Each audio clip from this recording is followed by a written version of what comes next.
Nebevi Kur'an Halkaları Derneği Hedef 610'u sunar.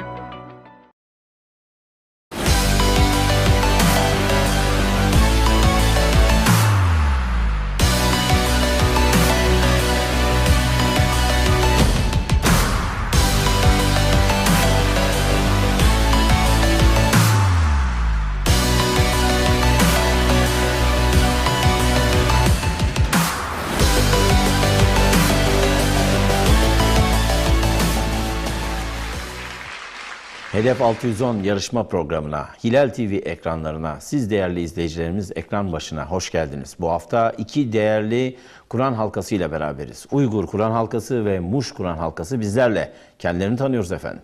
Uygur Kur'an halkası, hoş geldiniz, sefa getirdiniz. Buyurun. Sizleri tanısak. Abdülvaris Bey'i tanısak. Adım Abdülvaris. Doğu Türkistan'dan geldim. Doğu Türkistan'dan geldin, hoş geldin, Evet, sefa hoş getirdin. bulduk. 2 sene önce geldim. Yaklaşık 2 senedir Türkiye'deyim. Kur'an halkalarına geldiğimden 2-3 hafta sonra hemen başladım. Maşallah. Babamın sayesinde. Ayağının tozuyla hemen Kur'an halkasına başladım Abdülvaris diyorsun. İsmin de çok güzelmiş. Anlamı ne Abdülvaris anlamı? İsmin anlamı her şeyi insanların varisi yapan Allah'ın kolu anlamında Her şeyi Abdülvaris. insanlara Çok güzel bir ismi varmış hizmet maşallah. etmesi için. Abdülaziz Bey buyurun. Önünüzde bir sürü kitap görüyorum ben. Sizden başlayalım. Sonra o kitapların hikayesini dinleyelim bakalım. Tamam Buyurun hocam. Abdülaziz Bey. Allah razı olsun. İzin verirsiniz. Estağfurullah. Abdülaziz Beştovrak. Doğu Türkistan'dan ben 8 sene önce gelmiştim İstanbul'a. Yani geldiğimde itibaren zaten Kur'an halkası Mustafa Hoca'nınki ilk yaptığı Hitam-ı Misk programı. Evet, onu katıldım. Ondan sonra yani Devam ediyoruz diyorsunuz. Evet. Abdülaziz Bey, ben sizin birden fazla dil bildiğinizi biliyorum. Yarışma arasında ve başka yarışmalarda konuşmuştuk. Kaç dil biliyoruz? 3-4 dil biliyoruz. 3-4 dil biliyoruz yani. Bolca dil biliyoruz. Çoğuna da çeviri yapabilecek kadar da hakimsiniz değil mi? Öyle dil bilme, basit bir dil bilme seviyesinde bahsetmiyoruz. Çeviri yapabilecek kadar hakimsiniz. Evet, yani Çince ve Japonca, Türkçe 3 dilde öyle bir şey Maşallah, hakimim. maşallah. Önümüzdeki kitapların hikayesini alsak, hangi kitaplar onlar, neler, nereden geldiler? Bu kitap yani İmamlar ve Sultanlar. İmamlar Sultanların Evet, Uygurcası. Uygurcası. Bunu yayını bekleyen kitap inşallah. Henüz daha yayınlanmamış ama baskısı bitmiş bir kitap. Dijital baskıda dağıtıyoruz da arkadaşlar. Maşallah, maşallah, maşallah. Bu da Tebrikler. İslam nedir Uygurca Mustafa İslamoğlu Hoca'nın. İslam nedir? Bu da 2000 adet bastırdık. Yani dünyaya Maşallah. yayın yapıyoruz. Bu da Çincesi. Çincesi. Evet, İslam nedir'in. Oldukça bir potansiyel var değil mi Çin'de? Yani İslam'ın ulaşmadığı ya da ulaşsa da tam böyle neşv-i nema bulmadığı, tam da yerleşmediği diyebileceğiniz bir nokta. Oradaki kardeşlerimize de ulaşmaya çalıştınız. Yani İslam'ı iyi anlarsa, yani gerçek İslam, yani Kur'an-ı Kerim'deki evet İslam'ı anlarlarsa belki de zalimliklerden kurtulurlar. İnşallah, inşallah diyelim. Oradaki oradaki kardeşlerimize de yardımcı olması amacıyla hazırladığınız Çincesi değil mi? Evet, bu Çincesi Maşallah, az maşallah. önceki. Kaç kitap daha var orada? Kısaca Bu onları da da alalım. yani Süleyman Vakfı Abdülaziz Bayındır Hoca'nın Maşallah. 2015 senesinde yayınladığı Güzel. yani Kur'an nuru astıda vesilecilik ve şirik. Evet. Yani Kur'an nuru ışığında vesile ve şirik. Vesile ve şirk. Evet. Güzel. Aracılık ve şirik. Anladım. Diğer kitaplarınızı bir sonraki aramızda tanıtırız inşallah. Ben Tamam diğer hocam. yarışmacıları bekletmeyeyim. Muş Kur'an halkası Ramazan Bey ve Muhammed Bey hoş geldiniz. Sefa getirdiniz. Buyurun. Tanıyalım. Ramazan Sankamuşluyum. 87 doğumluyum. Kur'an halkalarını 2012'den beri icra ediyoruz. Maşallah. Kendi çevremizde. 6 tane Kur'an halkamız var. Şu an hamdolsun devam ediyor. Zihnimizdeki o şablonları kırmaya ve yeni şablonlar oluşturmaya devam ediyor Kur'an-ı Kerim. İnşallah, inşallah. Kur'an'ın inşa ettiği. Eyvallah. Kur'an'ın inşa ettiği kişilikler, şahsiyetler olmaya gayret ediyoruz. Kur'an mesajını anlayıp Rabbimize daha iyi bir kul olmaya gayret ediyoruz. İnşallah. Teşekkür Kur'an ederim. halkası bunun vesilesi. Muhammed Bey hoş geldiniz. Sefa getirdiniz. Sağ olun, teşekkür ederim. Muhammed Erkan ismim benim de. Esenyurt'ta oturuyorum. Kur'an halkalarına Ramazan kardeşimle devam ediyoruz. Maşallah. Diğer Altına da katılıyor günlerdekileri musunuz siz? Efendim? 6'sına da katılıyor musunuz yoksa? Yok, 6'sına katılamıyorum. İşte ancak 3 tanesine falan katılabiliyorum. Gerçi başka bölgede gittiğim Kur'an halkası da var. Ne kadar güzel. Farklı bir... Çalışkan bir Kur'an halkası var karşı tarafta. Bakalım bu çalışmaların semeresini burada görebilecek miyiz? İnşallah. Muhammed Bey inşallah. Geçelim hocam. Hazır mıyız? Siyer bölümü. Allah'ın dinini en iyi temsil eden örnekler üzerinden sorumuz geliyor. Birinci sorumuz ekranlarınızda. Gelsin efendim. Kur'an'da ben derdimi ve hüznümü sadece Allah'a arz ediyorum ve üstelik Allah sayesinde sizin bilmediklerinizi biliyorum diyen peygamberimiz kimdir?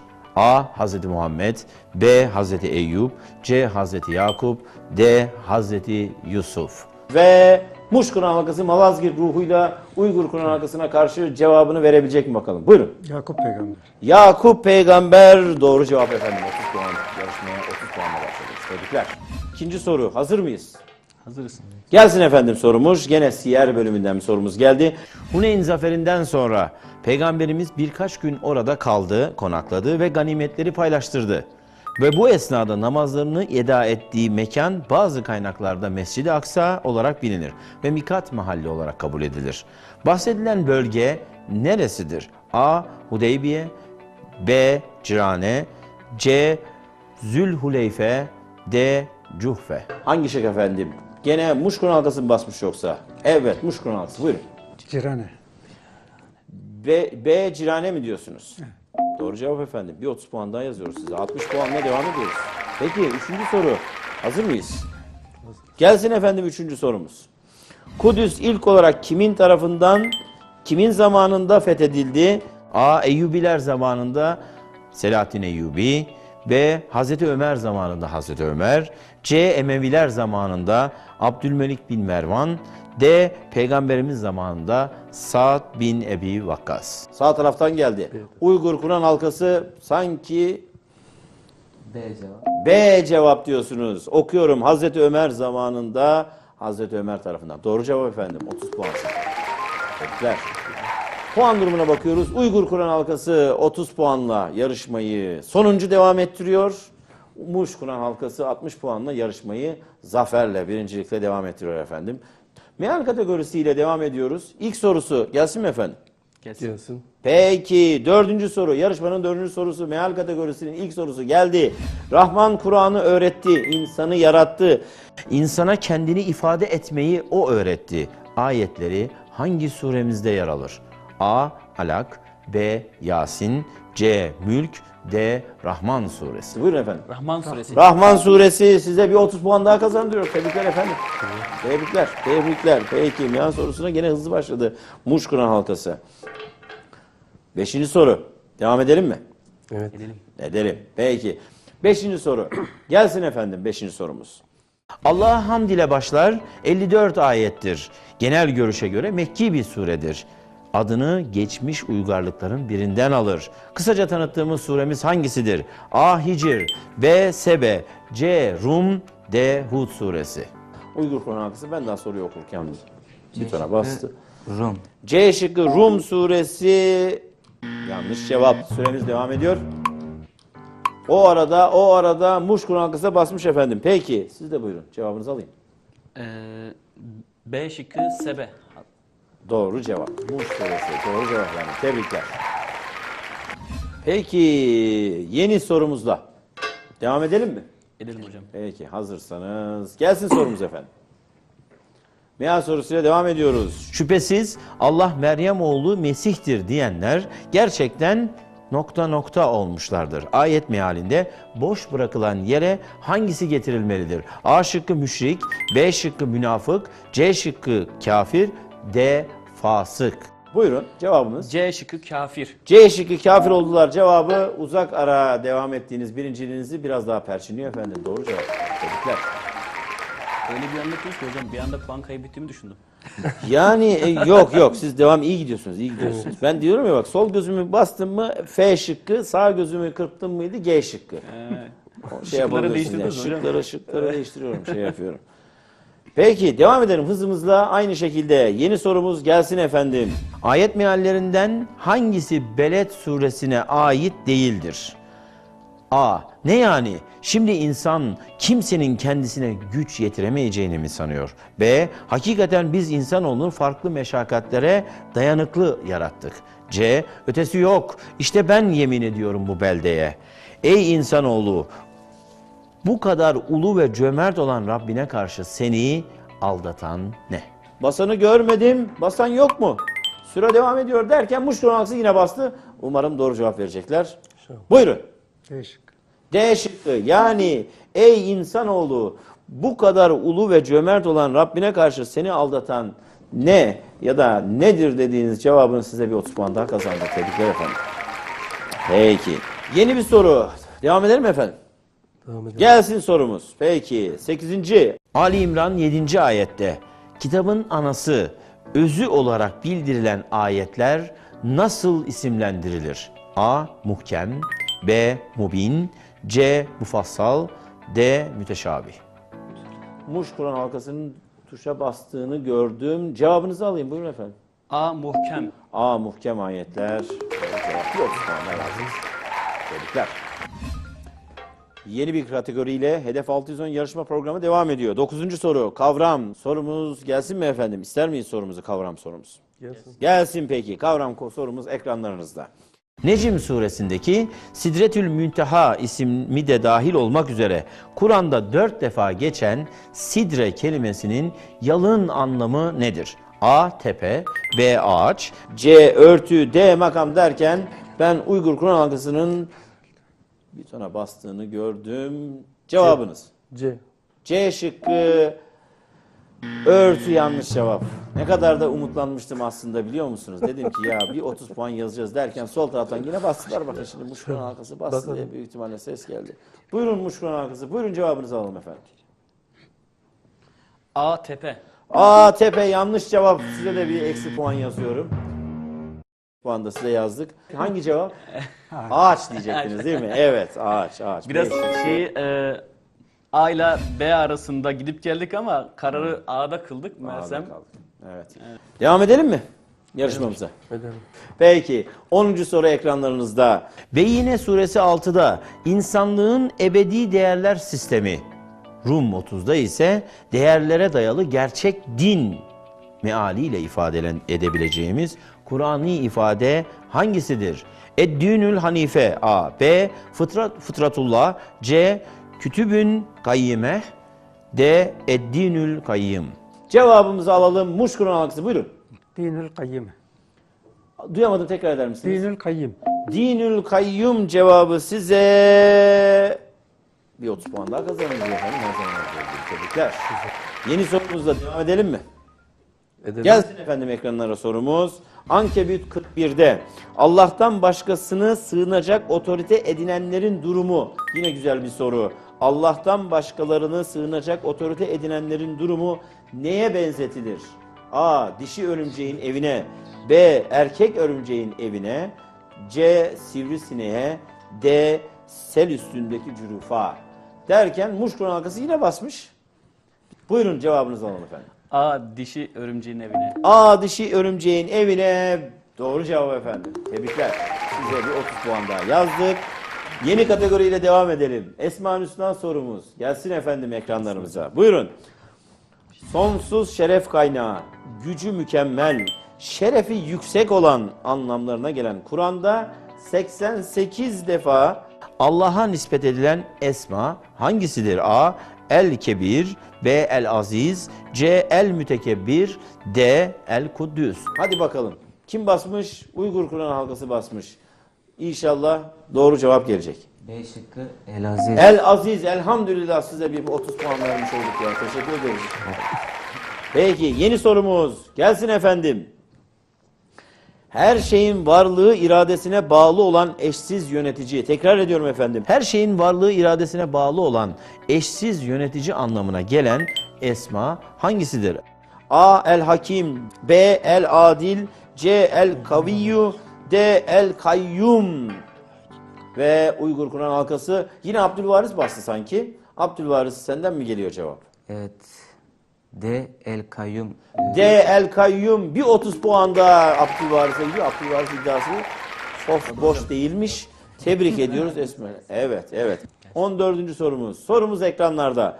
Allah her dişinin karnında ne taşıdığını, rahimlerin neyi eksiltip neyi ne kadar artırdığını bilir. Zira her şey onun katında bir ölçü ve gaye ile bağlanmıştır. O gayb ve şehadet aleminin her şeyi bilen alimidir. Okuduğumuz Ra'd suresi 9. ayet.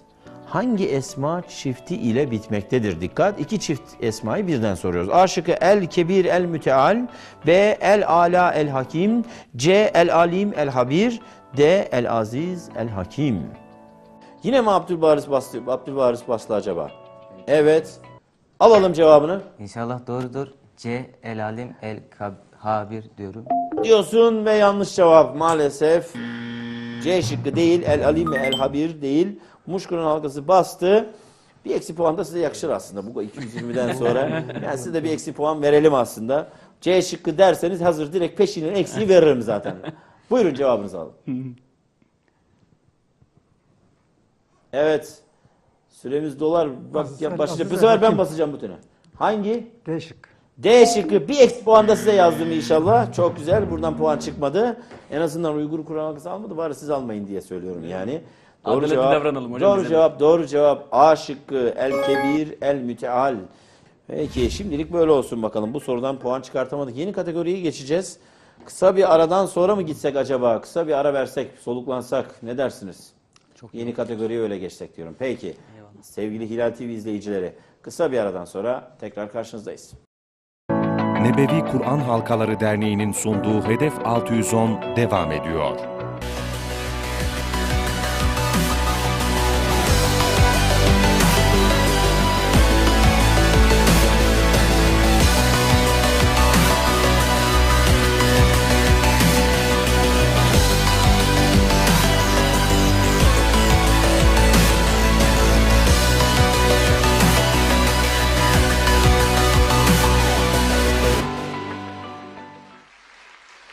Tekrar karşınızdayız efendim. Yeni kategori şahsiyet sorularımız var. İki tane şahsiyet sorumuz var. Bu sorular gerçekten güzel sorular. Yine hazırlayan kardeşlerimize, hocalarımıza tebriklerimizi iletelim inşallah buradan. Aynı dua edelim.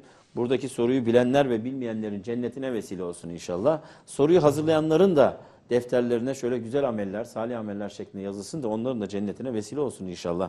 Şahsiyet kategorisinin ilk sorusu gelsin efendim ekranlarımızda. Şahsiyet sorusu kategorisinin ilk sorusu 15. sorumuz yarışmamızın. Zalim yönetim silsilesinde adil yönetimiyle öne çıkan, Hülefai Raşidinden kabul edilen, Allah'ım beni ahirette senin rahmetinden uzaklaştıracak bir dünya nimeti verme sözü kendisine nispet edilen öncü şahsiyetimiz kimdir dediğimizde A. Hazreti Ali, B. Hazreti Hasan, C. Ömer bin Abdülaziz, D. Halife Memun. Bakıyorum ve Uygur Kur'an halkasının basmış olduğunu görüyorum. Cevabınızı alın. Amcam C. Ömer bin Abdülaziz. Amcandan kopya çektim diyorsun. Hayır, takım çalışması. Ömer bin Abdülaziz size bir 30 puan kazandırıyor. Tebrikler ediyoruz. Gerçekten tebrikler. Ve yarışmamızın 16. sorusu. Gelsin efendim ekranlarımıza. Güney Afrika'da 1923'te Malay bir aileden dünyaya geldi. Köle ticareti, sömürgeci ve ırkçı yönetimlerle mücadele eden Müslümanların sembol ismi oldu. Kur'an'ın anlaşılması için yaygın dersler veren ve zalimlerin esaretinde 49 yıl önce şehadet mertebesine ulaşan şahsiyetimiz kimdir? A. İmam Abdullah Harun, B. İmam Yahya, C. Ahmet Didat, D. Zenci Musa. Efendim Kur'an halkalarından Uygur Kur'an halkasının sağ tarafında hemen tuşa bastırı gördüm. Buyurun cevabınız. C. Ahmet Detat. Ahmet Didat dediniz. Didat. Ben onu ya da Dedat doğru telaffuzuyla size eksi puan kazandırdı efendim. Olmadı. Peki. Bekliyoruz. Muş acaba tuşa basmış mı? Süremiz devam ediyor süremiz. Emin değiliz. Emin değiliz. O zaman bekliyoruz süremizin bitmesini diyorsunuz. Peki biraz daha sağlamcı oynuyorsunuz. Kaldı ama yani 240'ta sanırım en son hatırladığım orada kaldık. Devamı gelmedi. Süremiz doldu. Bir şıkkı sizin için eleyip puanını düşürüyorum. 3 şık üzerinden Zenci Musa'yı kaldırdım. A. İmam Abdullah Harun, B. İmam Yahya. Şahsiyetlerimizden hangisi? Uygur Kur'an halkası bastı ama cevap veremezsiniz. Çünkü cevap verme hakkınızı kaybettiniz siz cevap verdiğiniz için. Uygur Kur'an halkasının basmasını şu an kabul edemiyorum maalesef. Süre doldu. Bir şıkkı daha eliyorum. Ve direkt doğru cevap ortaya çıkıyor değil mi arkadaşlar? Eledim cevabı. B şıkkı İmam Yahya elendi. A şıkkı doğru cevap arkadaşlar. Maalesef bu yarışmada, bu sorumuzda daha doğrusu puan çıkmadı. Uygur Kur'an halkası aklınıza A şıkkı mı gelmişti? Hiç gelmedi o. Hiç gelmedi. Bir ara bastınız gibi geldi. El mi değdi acaba? Ya ben bir diyecektim de iyi ki. Bir eksi daha verirdik size aslında. Zaten puanınızı az etmeyin, eylemeyin yani. Zaten öteki tarafla karşılaştırınca yani adamların Başka puanı var. şansımız da yok hocam yani. Adamlarda puan bol, eksiği Sürekli almamak için basacağız basıyorlar. inşallah. O statik elektriktir. Düğme onun için yanmıştır dedim. Ben şey yapmadım. Zaten yarışma kuralları gereği bir cevap verdikten sonra bir cevap hakkımız olmadığı için sıkıntı yok. İkinci bir eksiği yazmazdık zaten, merak etmeyin. Şahsiyet kategorimizi de tamamladık. Aktüel sorumuzla devam edeceğiz. Aktüel sorumuz oldukça şey bir soru. Ondan önce bir puanları alsak mı? Alalım. Uygur Kur'an halkamız 60 puanda. Muş Kur'an halkamızsa eğer 60 çarpı 4 240 Evet. puanda. Yani 4'e katlamışız gibi oldu. Nasıl oldu? Benim ipuçları işe yarıyor. O başarı da benim payım çok büyük. Evet. O başarı da benim Her payım çok defasında büyük. her defasında ifade ettik zaten. Tabii. Sizi, E vücudunuza şıkkı, aldık. F şıkkı, G şıkkı diye ben orada neler yaptım, neler yani. Hocam demek ki Malazgirt'in ruhu sizinle birleşince bayağı bir güçleniyormuş. Tam beni kalbimden vurdunuz. Rum diyarında ya da Anadolu'da biz başladık efendim şeye karşı. Ama dediğim gibi düşman karşı kardeşlerimiz var orada. Etmeyin bu kadar 60'a 40, 240 yani arada bir eksi almak lazım. Peki aktüel sorumuz. Şimdi aktüel kategorisiyle bu yeni sezonda seçtiğimiz sorulardan bir tanesi bu. Genel dünyadan, dünya Müslümanlarından, dünyadaki kardeşlerimizden bazı sorularımız olacak. Mesela aktüel sorumuz bu sefer çok güzel bir şahsiyet seçilmiş. Bir kardeşimizin yaşını soracağız. Tahmine dayalı bir yarışma aslında. Belki de hatırlayabilirsiniz de çok şey değil. Ama 30 puanlık ilk ipucu almadan verebilirsiniz. 30 puanlık bir soru. Aktüel sorumuz ekranlarımıza gelsin. Buyurun efendim.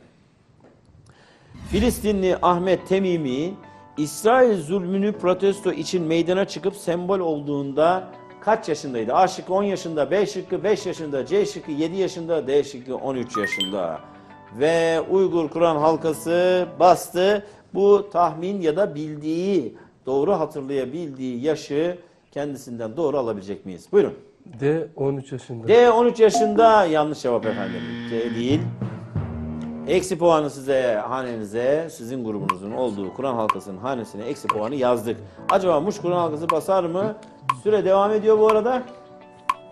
Onlar yine temkinli devam ediyorlar. Temkinliyiz Basın o hocam. düğmeye. Biraz eksi alın. Olmaz bu kadar da. Temkinliyiz hocam şu anda. Son 5 saniye.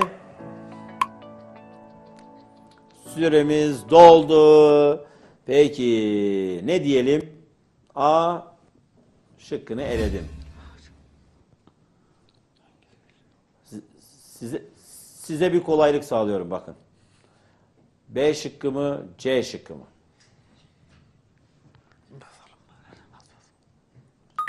Beş puan buradan çıkar size en fazla. Bilemediniz 10 puan çıkar. Tamam söyleyelim. 7 yaşında. Buyurun 7 yaşında iki şıklı durumda bildiğiniz 10 puan yazabilirim ancak hanenize.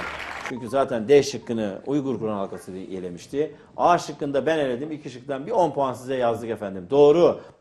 Filistinli Ahmet Temimi İsrail zulmünü protesto için meydana çıkıp sembol olduğunda 7 yaşındaydı. Yani kahraman olmak için ya da sembol olmak için ya da cesaret sahibi insan olmak için öyle koca koca yaşlara ya da işte uzun bir ömre gerek yok. Ahmet Temimi 7 yaşında bu zulmün karşısına çıkıp meydanda protesto eden gençlerimizden birisi. Güncel olan şu anki Cüneyt kardeşimiz mesela sembol hale geldi. İsrail Değil teröristleri mi? tarafından tutuklanmış bir 24 vaziyette. polis tarafından. 24 polis tarafından. Öyle oldu. 13 yaşındaki, doğru mu? Yanlış mı hatırlıyorum? 13-14 yaşlarında. Ben tam hatırlayamadım ama o da genç bir civarda, kardeşimiz. 13 olsa gerek. Doğrudur. eyvallah. O da 20-25 24 tane. asker tarafından tutuklanabiliyor, derdest edilebiliyor. Evet. Demek ki Yani bu işte bu Kahramanlar akıl var yaşta aramızda değil, hocam. cesaret yaşta değil ya da Eyvallah. kahramanlık yaşta değil. Değil. 7 yaşında da bir delikanlı Ahmet Temimi kardeşimiz meydanlara çıkıp sembol haline gelebiliyor ve ciddi bir şey. Mustafa İslamoğlu hocamızın İsrail tarafından getirdiği haberler, Filistin'den bize getirdiği haberlerde ben şu cümlesini hatırlıyorum. Oradaki gençler korkuyu öldürmüş demişti. Ben o zaman çok anlamamıştım bunu ya da çok böyle bir karşılığı, somut bir şeyi olmayan deyip bir cümle olarak dinlemiş fakat inanmıştım.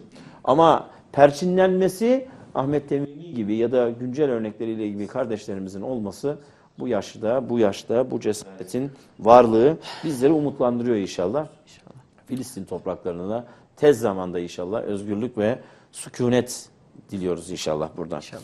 100 puanlık sorumuzu hocamız soracak. Özel soru. Nebevi Kur'an Halkaları Derneği Yönetim Kurulu Başkanı Hakan Dinç hocamız 100 puanlık soruyu soracaklar. Söz Hakan abi de. Nebevi Kur'an Halkaları Derneği'nin sunduğu Hedef 610 devam ediyor.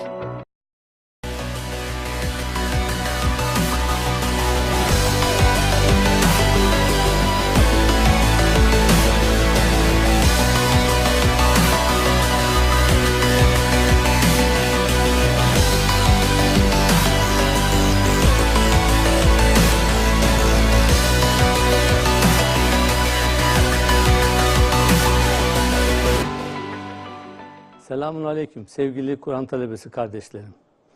Biliyorsunuz Nebevi Kur'an Halkaları Derneği olarak Kur'an halkaları çalışmalarını tanıtmak amacıyla insanlarımıza, Kur'an talebelerine, Kur'an çalışmalarının dikkatini çekmek amacıyla her tür argümanı kullanmaktayız. Bunlardan bir tanesi de Hedef 610 Kur'an halkası yarışmalarıdır. Bu sene yeni formatımızla tekrar karşınızdayız Allah'ın izniyle. Hilal televizyonumuzun stüdyolarında kendi içimizden çıkardığımız yeni moderatör kardeşimiz Osman Gaygısız'la beraber ve sizlerin de talepleri doğrultusunda yaptığımız formatta kolaylıklar, değişiklikler doğrultusunda tekrar karşınızdayız.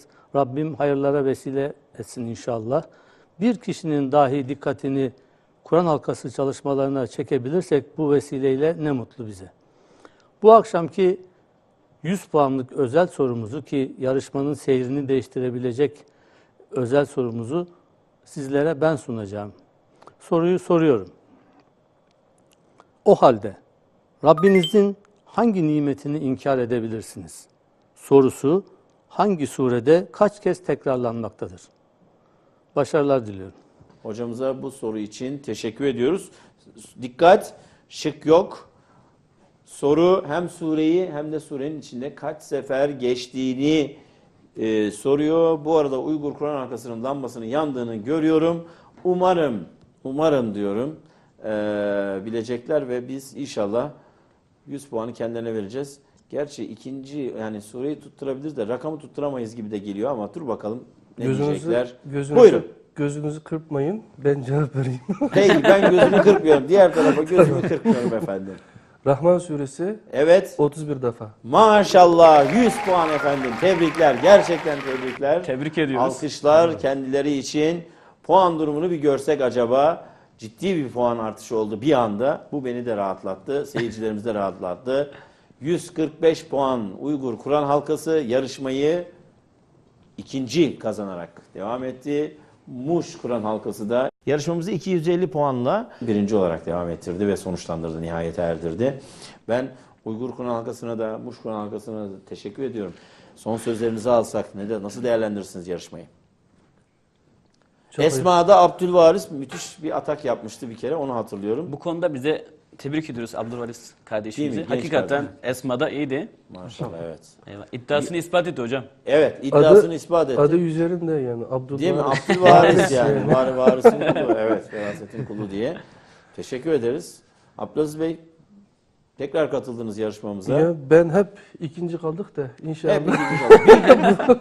bir gün birinci de olursunuz inşallah diyelim. Yeni sezonda belki sizi tekrar ağırlayabiliriz. Muş Kur'an Halkası'na çok da tekrar teşekkür ediyoruz. Nasıl değerlendiriyorsunuz?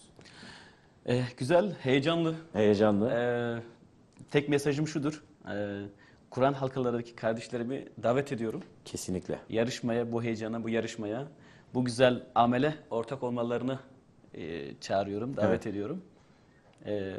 Yarışma Rabbim- programları çok farklı yerlerde geliyor. Sözünü kesim. Çok özür dilerim. Estağfurullah. kusura Rabbim bakmayın, bu buyurun. programı düzenleyen tüm abilerimden, hocalarımdan razı olsun. İnşallah. Biz teşekkür ediyoruz. Estağfurullah. Muş Kur'an halkası yarışmamızı 250 puanla birinci tamamladı ve önümüzdeki ay finaliyle ekranlarımıza tekrar gelecek kendileri. Uygur Kur'an halkasına teşekkür ediyoruz. Zor bir soruyu kendileri bilerek buradan bir 100 puan çıkarttılar ama maalesef yeterli olmadı. Hilal TV ekranlarında 2 başarılı Kur'an halkasıyla yarıştığımız bu programı nihayete erdirdik efendim. Önümüzdeki ay finaliyle birbirinden güzide, birbirinden başarılı 3 takımla bu sefer ekranlarınızda olacağız. Ay finalinde görüşmek üzere efendim. Hoşça kalın, hoş sefa kalın.